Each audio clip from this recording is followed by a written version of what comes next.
Do you struggle from chronic symptoms that have yet to be addressed? Perhaps it's a root cause that hasn't yet been determined, or someone, including your doctor, is telling you it's all in your head. Mold toxicity can definitely be involved in these type of scenarios. Hi everyone, my name is Dr. Daniel Ricciardi. I'm a functional medicine practitioner, licensed pharmacist, and fitness enthusiast. I help clients get rid of bloating, gas, and other gut issues as well. A few weeks ago, I made a video discussing mold and how it kind of makes you sick, the different toxins that it produces, and some unusual side effects that can result from mold toxicity. This week's video is going to be a follow-up to the first one that I did. I'll discuss a proven way to detox from mold. This method is actually deducted from both the research and practices of mold expert Dr. Neil Nathan and his book titled Toxic. This is the best book I've ever read on mold, and I highly recommend going through it if you are doing a mold detox. Some of the language in this book is highly technical from a medical standpoint, so certain sections you can skip while still getting the gist of everything you need to do, but it does give a fantastic idea of what to expect when you are doing a mold detox. And quick disclaimer, Dr. Neil Nathan has not reviewed or approved any of the statements I'm making in this book, nor am I compensated by him in any way. I just feel that this is really great information and I wanted to share it with you. Before I explain the order of operations when going through a mold detox, I do want to make one thing very clear. Detoxing from mold can take an incredibly long period of time, as in months to years. There were a few examples in his book where the people detoxing from mold actually took several years to be fully detoxed. Obviously, these are extreme scenarios, but it is possible. It's definitely not like taking a 1-week course of antibiotics for a sinus infection or something along those lines. It takes a lot of patience and consistency to detox successfully from mold. And at times, it may even seem as though it's making the condition worse. To put it simply, it can be a very frustrating experience. If you are going to start a mold detox, I would try to accept the fact that the treatment is going to be very long, and it is normal to take several months to even years to complete. The first thing that the book recommends doing is getting tested for mold. The places that you'd want to test are the places that you'd really spend the most time, whether it be home, office, your car even. The ERMI test is a good one to use to just check the moldiness of whatever surrounding you're testing. You also shouldn't treat yourself for mold toxicity before you confirm that you actually have a mold toxicity. And doing a urinary mycotoxin test is the preferred option. Mycotoxins are biotoxins that are produced by mold. And these mycotoxins are actually the reason that you experience most of the symptoms that you actually experience. I've selected a urine test that checks for a wide variety of the most common mycotoxins. I like a certain test called Mycotoxins by a company called Vibrant Wellness. Again, I'm not affiliated with this company in any way. It tests for 31 of the most common mycotoxins, tells you the level of each toxin in your urine, and then tells you the usual species of mold that commonly produce that exact toxin. It also gives a little bit of background information on where that specific toxin or mold is usually found. Having this exact information is handy when determining what type of binders and what type of antimicrobials to use. I'll explain more about this throughout the rest of the video. One final tip on doing a urinary myco test: taking oral glutathione 500 milligrams twice a day for a week before taking the urinary mycotoxin test, and then sweating either through sauna or workout for 30 minutes a little bit before you take the test can also help improve the diagnostic accuracy of the test. The second thing we're going to address is going to be mast cell stabilization. Mast cells are a special type of immune cells that contain histamine. When the body is chronically exposed to these mycotoxins, these mast cells are constantly releasing histamine, and this causes a lot of immune system activation and inflammation, and is largely responsible for a lot of the symptoms you're experiencing. To slow down this histamine response, using supplements that reduce mast cell activation and histamine can be helpful. They may also be critical to use before you start taking certain doses of binders. Some of these include, but are not limited to, quercetin, which is a mast cell stabilizer, diamine oxidase enzymes, or DAO. These metabolize histamine, loratadine, famotidine, and chromolan sodium. By first taking these mast cell stabilizers before getting to the binders that we'll talk about next, it can actually make the treatment with binders a lot more tolerable. So once you've done your testing, confirm that you do have a mold toxicity, and you've started some mast cell stabilizers or histamine reducing products, the next item you're going to want to go to start actually binding the toxins are binders. Binders do exactly what they sound. They loosely bind toxins in the body. This helps with excretion of these toxins so your body does not reabsorb them. It's important that we start using these before we get into more of the antifungal treatments later. This is going to help reduce the toxin burden before adding any more toxins. Keep in mind, mold is commonly filled with these type of mycotoxins, so if we're killing off mold, we are dispersing a lot of extra toxins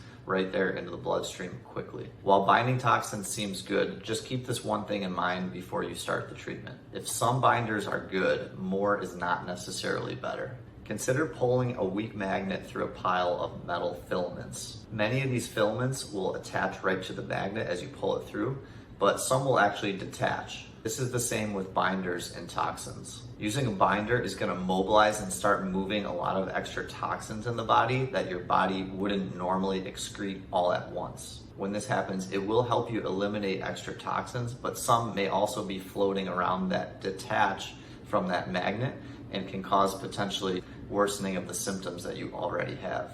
Therefore, you don't want to use a higher dose of any binder than you can tolerate. Starting at a very low dose and very slowly increasing is going to be very smart when using binders. If you use too high of a dose of binders, it can actually set you back and delay your progress. If you are having a reaction when using binders, never try to tough it out. I would discontinue them altogether until that symptom completely goes away. And after that happens, you can restart at a lower dose. As you might expect, constant tweaks and adjustments are going to be required and necessary when going through binder treatment.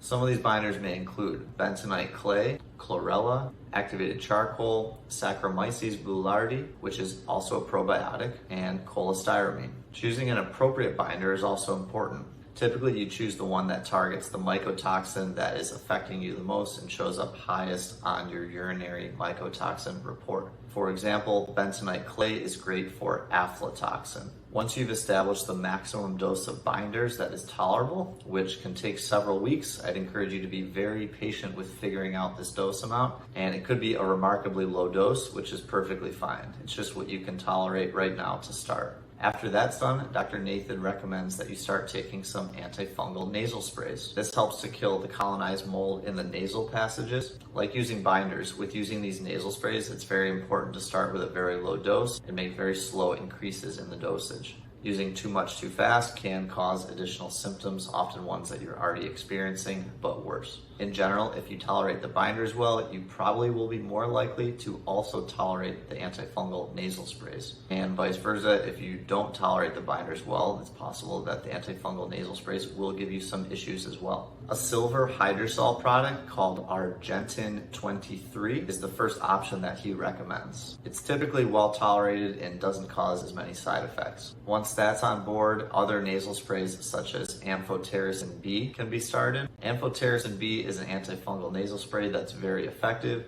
However, if it's not tolerated, you can switch to a different option such as nystatin, itraconazole, or ketoconazole. Now that you've got a dose of binders that are working well and you're able to tolerate them, and you've also started some nasal sprays such as the silver hydrosol one and the antifungal ones, after those are all going great, the next step would be to add on a biofilm disrupting agent.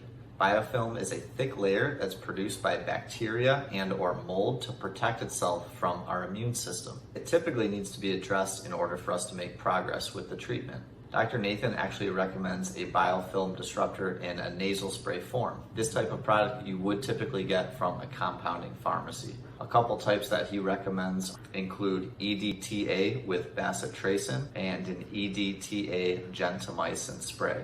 The EDTA with gentamicin is typically more tolerable for more sensitive patients. Now that the nasal sprays are being used and are being tolerated, we turn our attention to killing off mold in the intestinal tract. This is done with oral antifungal agents, and we proceed in a very similar manner as we had with any of these previous treatments, starting with very low doses and making very small incremental increases to prevent the release of too many toxins at once and causing any potential setbacks with additional symptoms. Agents such as silver hydrosol are going to be used again, this time in the oral formulation instead of in a nasal spray formulation. After that's working and tolerable, you're going to want to consult your urinary mycotoxin test that you took at the beginning and see which toxins are there and then which mold species are likely producing those toxins. And from that data, pick an oral antifungal that is most likely to work. There are both prescription and herbal antimicrobials that can be used here. In Dr. Nathan's book, he mentions nystatin and itraconazole, which are prescription items. These are normal ones that he would try first, especially if the patient is sensitive. Finally, adding an oral biofilm disruptor is also going to be helpful. The ones that he mentions in his book are Interface Plus, MCBFM, and then N-acetylcysteine, abbreviated NAC, for a specific toxin called gliotoxin. I'm not going to be really talking about diet or lifestyle in this video, but a couple quick comments I'd like to make. Do all the normal things that somebody that's trying to live a healthy lifestyle should do. Get enough sleep, which will help your immune system fight off the infection. Do daily stress reducing practices. Eat a variety of whole 1-ingredient foods, and eliminate sugars as much as possible, as mold loves sugar. As a final note, staying motivated, positive, but most importantly, patient is going to be critical for properly detoxing from mold. If you're like most people, these things are probably going to be the most difficult to do, especially if you've experienced some setbacks in your treatment. These setbacks can often come from when you start taking a certain antimicrobial or certain product, or after increasing the dose of that product. Or maybe you're doing this protocol for months and you haven't really noticed any significant changes and you're skeptical that continuing will be helpful. I'd highly recommend working with somebody that's experienced in mold detox instead of trying to go at this yourself, as there will be a lot of adjustments and decisions to be made involving dosages of medications and just assessing symptoms. Also, just having someone there that is going to reassure you that you are making progress and that you should not quit is going to be very helpful too. That is all for today. Thank you for watching. If you have undiagnosed chronic symptoms without a proper diagnosis yet, at least consider mold toxicity. And subscribe to my channel if you found the video helpful. And I'll see you Monday at 6 p.m. Central Time next week for the following video. Thank you and have a great week.